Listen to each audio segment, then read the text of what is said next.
असम के मुख्यमंत्री हेमंत बिस्वा शर्मा और उनकी पत्नी, दूसरे तरफ कांग्रेस पार्टी के प्रवक्ता पवन खेड़ा के बीच जो विवाद चल रहा था, उस मामले में बड़ी खबर आई है। कल के दिन सुप्रीम कोर्ट के अंदर दोनों पक्षों को सुनने के बाद सुप्रीम कोर्ट ने फैसले को सुरक्षित रख लिया था।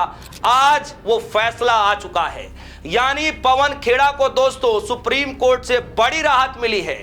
यानी हेमंत बिस्वा शर्मा की पत्नी के मामले में जो आरोप प्रत्यारोप लगाए गए थे, उस मामले में पवन खेड़ा को बड़ी राहत मिली है, अग्रिम जमानत मिल गई है। दोस्तों सबसे पहले मैं आपको खबर बता दूं, खबर आई है बार एंड बेंच की तरफ से, breaking Supreme Court grants anticipatory bail to INC leader Pawan Khera in forgery and defamation case by Assam police. यानी कि दोस्तों जो इसमें कहा जा रहा है कि मानहानि और जालसाजी के संबंधों में जो धाराएं के तहत जो प्राथमिकताएं दर्ज की गई थी, उस मामले में पवन खेड़ा को बड़ी राहत मिली है। दोस्तों मैंने आपसे कहा था कल के दिन कि जो कल सुप्रीम कोर्ट के अंदर दोनों पक्षों की तरफ से जो दलीलें दी गई, उन दलीलों में से जो अभिषेक मनु सिंघवी ने जो दलीलें दी, यानी पवन खेड़ा के जो एडवोकेट हैं अभिषेक मनु सिंघवी, उन्होंने जो दलीलें दी लोगों ने काफी तारीफ की, कहा कि काबिले तारीफ है। क्या उन्होंने जो दलीलें दी, वो दलीलें और भी नेताओं के पक्ष में और भी ऐसे मामलों में एडवोकेटों को देना चाहिए। सोचिए दोस्तों कितने गंभीर गंभीर दलीलें दी गई।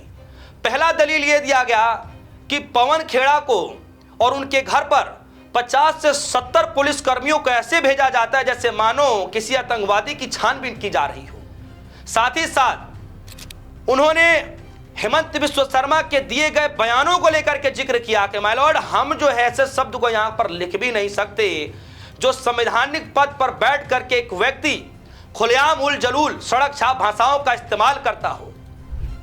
अगर ऐसी भाषाओं को और ऐसे पद पर बैठे हुए व्यक्ति को अगर बाबा साहब भी देख लिए होते तो उनको भी बड़ा दुख होता।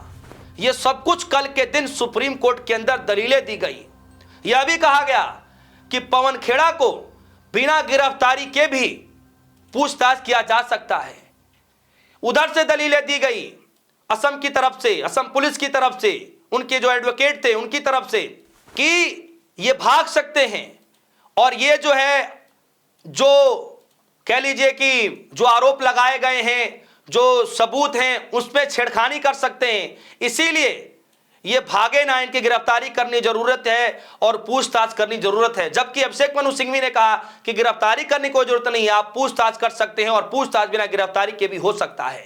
दोस्तों कल के दिन ऐसी ऐसी दलीलें दी गई और उस दलीलों को सुनने के बाद मानो ऐसा प्रतीत होने लगा, क्योंकि कई कांग्रेस पार्टी के कार्यकर्ताओं ने कहना शुरू कर दिया कि जो दलीलें दी गई हैं, ऐसे दलीलों से पवन खेड़ा की मुश्किलें नहीं बढ़ेंगी। ये दलीलें हेमंत बिस्वा शर्मा के खिलाफ जाने वाली हैं और आप देखिएगा कि बहुत जल्द जब फैसला आएगा तो पवन खेड़ा को तो राहत मिलेगी ही मिलेगी, लेकिन हेमंत बिस्वा शर्मा की हालत खराब हो जाएगी। दोस्तों मैं आपको बता दूं, आज के दिन सुप्रीम कोर्ट से बड़ा फैसला आया है और पवन खेड़ा को बड़ी राहत मिली है। जरा खबर के हेडलाइन को देखिए, हिंदुस्तान लाइव की खबर, पवन खेड़ा को सुप्रीम कोर्ट से बड़ी राहत, असम सीएम की पत्नी के मामले में मिली अग्रिम जमानत। दोस्तों जमानत मिल गई है और इसमें जो है असम पुलिस की तरफ से क्या क्या धाराएं लगाई गई, इसमें लिखा गया है कि सुप्रीम कोर्ट ने असम पुलिस द्वारा दर्ज किए एक जालसाजी और एक मानहानि मामले में उन्हें अग्रिम जमानत दे दी है। असम पुलिस ने पवन खेड़ा के खिलाफ मानहानि और जालसाजी से संबंधित धाराओं के तहत प्राथमिकी जो है दर्ज की गई थी। पूरा विवाद दोस्तों आप सभी को पता है कि पवन खेड़ा प्रेस कॉन्फ्रेंस करते हैं, हेमंत बिस्वा शर्मा की पत्नी के खिलाफ जो है 3 बड़े आरोप लगाते हैं कि इनके पास 3 देशों के पासपोर्ट हैं और जब पासपोर्टों की बात होती है तो बात जो है इनडायरेक्टली नागरिकता पर भी आ जाता है कि क्या और देशों की नागरिकता है, क्या कानून कहता है, इस तरीके की बातें होने लगी। साथ ही साथ पवन खेड़ा ने यह भी आरोप लगाया कि विदेश में जो है अघोषित संपत्ति है जिसका ब्यौरा जो है चुनाव के हलफनामों में नहीं दिया गया। और जब इतना सब कुछ हुआ उसके बाद एफआईआर दर्ज होता है, पवन खेड़ा जाकर के जो है हाई कोर्ट से एंटीसिपेटरी बेल लेते हैं, यानी अपनी जमानत लेते हैं। जमानत लेने के बाद असम की पुलिस जो है पहुंच जाती है सुप्रीम कोर्ट और जब सुप्रीम कोर्ट पहुंचती है तो जो पवन खेड़ा को राहत मिलती है उस पर रोक लगा दिया जाता है। पवन खेड़ा जो है गुवाहाटी हाईकोर्ट पहुंचते हैं। गुवाहाटी हाईकोर्ट जाने के बाद जो है आप देखिए कि पवन खेड़ा को जो है झटका लगता है, कोई जो है उनको अग्रिम जमानत नहीं मिलती है, वो याचिका खारिज कर दी जाती है।